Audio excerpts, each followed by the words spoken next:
Melanjutkan perbincangan kita yang tadi kan Anda memang dibutuhkan sinergi begitu ya kepada pihak-pihak terkait dan juga swasta dan juga tidak meninggalkan pihak-pihak pemerintah begitu. Tapi kalau misalkan menurut kacamata Anda sebagai asosiasi dan juga Indo Cyber begitu ya yang Anda lakukan di sini, seberapa besar sih peran regulasi pemerintah begitu ya yang tentunya dalam menciptakan iklim usaha yang sehat di sektor telekomunikasi saat ini. Adakah memang kalau kita lihat regulasi yang dinilai perlu disesuaikan untuk industri ini? Iya, peran pemerintah itu sangat penting, sangat krusial sekali dalam perkembangan iklim usaha telco ya.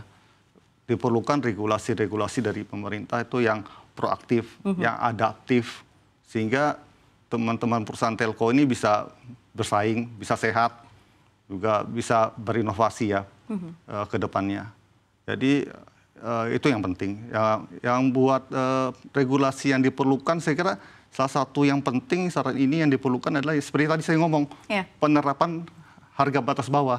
Jika Anda ini hampir 1.300 ISP ini akan hutan rimba nih, cakar-cakaran ini. Jadi sekali lagi masyarakat yang tidak diuntungkan karena layanan kualitas sudah pasti yang ujung-ujungnya lebih ecek lagi nanti ke depannya kan, seperti itu. Lebih sulit lagi ya? Lebih sulit lagi. Untuk pelaku industri juga. Tapi kalau misalkan kita lihat Indo Cyber ini kan dikenal sebagai integrator sistem begitu ya, dan juga mitra teknologi lintas sektor. Nah kalau kita lihat begitu ya dalam konteks ini begitu, bagaimana Anda melihat peran kolaborasi antara perusahaan seperti Indo Cyber dan juga pelaku telco Indonesia? Bisakah kolaborasi ini menjadi katalis efisiensi dan inovasi yang tentunya lebih cepat dan juga mendukung di sektor ini? Ya, mau tidak mau, karena saya tadi bilang perusahaan provider sudah terlalu banyak, belum ada pembatasan dari pemerintah. Mau tidak mau untuk survive, untuk lebih berkembang ke depannya, kita harus berkolaborasi lintas sektor. Jadi ya macam-macam sekarang ada ke depannya, ada AI, ada IoT segala macam, sistem integrator. Ya sekarang ISP harus berkembang tidak hanya melayani internet only, harus ada pelayanan plus-plus. Jika tidak, akan susah untuk berkembang ke depannya. Oke, tadi Anda menarik begitu ya, Anda mention mesti banyak inovasi seperti 5G, IoT, dan juga AI yang tentu saja kita melihat bersama-sama begitu ya, melihat perkembangan yang memang terus berkembang industri ini. Apakah ada langkah konkret dari Indo Cyber begitu ya dalam merespon transformasi teknologi ini baik dari sisi jaringan, kalau kita lihat model bisnis maupun juga sumber daya manusianya begitu. Apakah memang industri ini sudah cukup siap masuk ke fase beyond connectivity, Pak Henry? Ya, untuk pertama saya kira karena teknologi semakin advance, semakin maju, ya mau tidak mau kayak Indo Cyber juga kita harus banyak mengikuti pelatihan, sertifikasi. Karena dari situ kan terdapat sesuatu pengetahuan yang baru. Kedua juga kita juga harus kolaborasi dengan akademisi, dengan profesional. Karena mereka yang punya ilmunya kan di situ. Nah dari situ kita bisa menyerap wawasan-wawasan baru. Yang ketiga yang pasti ya harus action. Ya segala pelayanan produk atau layanan jasa yang baru harus berbasis teknologi yang baru.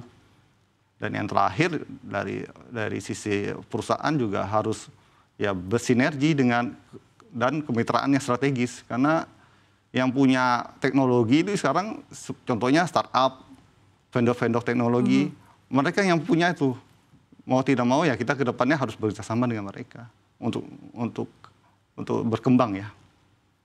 Baik, tentu saja untuk berkembang ya. Tapi di luar sektor publik dan juga korporasi besar begitu ya Pak Henry ya.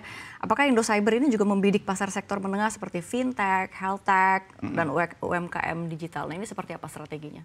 Ya itu mau tidak mau kita akan masuk ke area situ juga. Karena untuk survive only menyediakan layanan konektivitas saja sudah tidak cukup sekarang saat ini. Jadi benar-benar harus masuk ke segala pasar yang kita bisa masuk, yang benar-benar menjadi tren saat ini, kita harus ikut di situ. Oke, tapi untuk Indo Cyber sendiri ada ekspansi apa nih Pak untuk mendukung di industri telekomunikasi ini untuk tentunya membantu Indonesia juga bisa apa ya, kalau kita lihat kekurangan-kekurangan tadi yang memang bisa belum menjangkau seluruh wilayah begitu ya. Seperti apa dukungan-dukungan dari Indocyber sendiri? Ya, Indocyber sekarang ini saat ini kita lebih ekspansi ke wilayah-wilayah daerah yang belum banyak masuk kompetitor-kompetitor yang ada. Karena kalau sudah di kota-kota besar segala macam, seperti Jakarta, Surabaya, Medan yang besar-besar, akan susah compete karena sudah terlalu banyak pemain-pemain telco yang bermain di situ. Jadi Indocyber lebih banyak bermain ke daerah-daerah yang belum begitu banyak kompetitornya. Kita lebih arah ekspansi ke arah sana.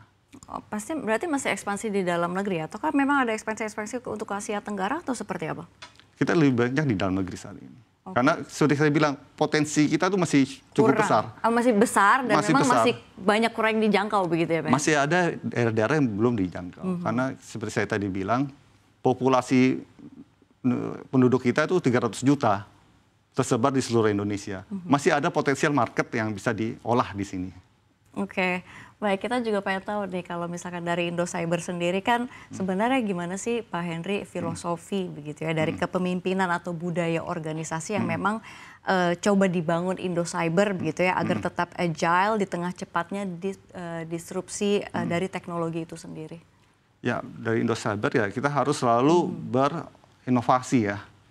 Karena kalau tidak berinovasi kita akan ketinggalan ini. Karena teknologi sekarang kemajuannya sangat-sangat cepat. Kalau kita tidak beradaptasi, tidak berinovasi secara terus-menerus, kita akan ketinggalan ke depannya. Jadi itu, jadi yang ke depannya. Inovasi terus. Oke, jadi terus kembangkan inovasi. Tapi ada nggak sih perusahaan memiliki inisiatif sustainability begitu ya kalau kita lihat atau green IT, misalnya kan kalau kita lihat dalam efisiensi data center, digitalisasi tanpa kertas, atau pengurangan jejak karbon operasional, ada nggak sih Pak? Ada aja yang melakukan efisiensi seperti itu. Aja? Ada aja. Karena sekali lagi ke depan ya teman-teman juga ada yang juga melakukan merger yang saat ini kan seperti ya teman telco seperti rekan-rekan Smartfren dan XL ya kan ya buat melakukan efisiensi biaya dan pertumbuhan jangka panjang saya kira itu.